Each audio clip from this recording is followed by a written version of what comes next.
একটা খবর আজকে তোমাদের সাথে শেয়ার করতে হচ্ছে আমাকে। এইরকম একটা খবর কখনো যে আমাকে দিতে হবে কখনো ভাবিনি।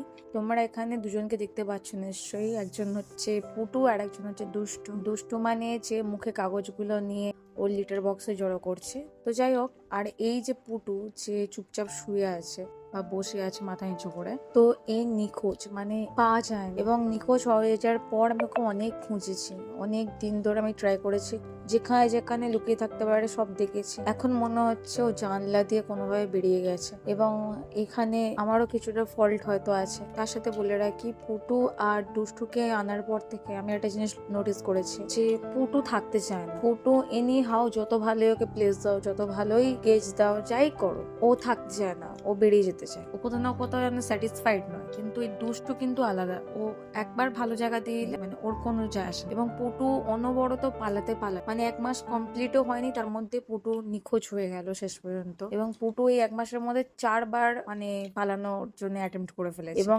3বার আমি অনেক কষ্ট করে খুঁজেছি, 4বারের মাথায় আমি ব্যর্থ হই এবং পুটু ফাইনালি একদম মিসিং হয়ে যায় এবং পাওয়ার আশা আর নেই। যাই হোক, আমার এইটুকুনি জানানোর ছিল, কারণ এটা অলরেডি আগে বলারই উচিত ছিল আমার, যদিও কারণ এটা ঘটেছে মার্চের ফার্স্ট উইক ক্রস করার পরই এবং আমি সেই মেন্টাল স্টেটে ছিলাম না ঘটনাটা হওয়ার পর যে আমি এগুলো শেয়ার করবো এখানে। আর এর নেক্সট একটা ভিডিও আসছে, ওদের প্রপার বেডিং কিভাবে আমি দিয়েছি এবং সেখানেও লাস্টবারের মতো পুটুকে হয়তো দেখা যাবে। এবং ওই ভিডিওটা পোস্ট করার পর আর কোনো ভিডিও পুটুর আসবে না, তারপর থেকে হয়তো দুষ্টুকেই দেখা যাবে। তো এর বেশি আর কিছু বলার নেই। তারপর থেকে নিজেকে বড্ড ইরেসপন্সিবল পেট ওনার মনে হচ্ছে বা পেট প্যারেন্টস মনে হচ্ছে। প্যারেন্টস বলে নিজেকে গণ্য করার কোনো অধিকার এখন নেই আমার, কারণ কিছু বলার নেই আমার আর। Thank you.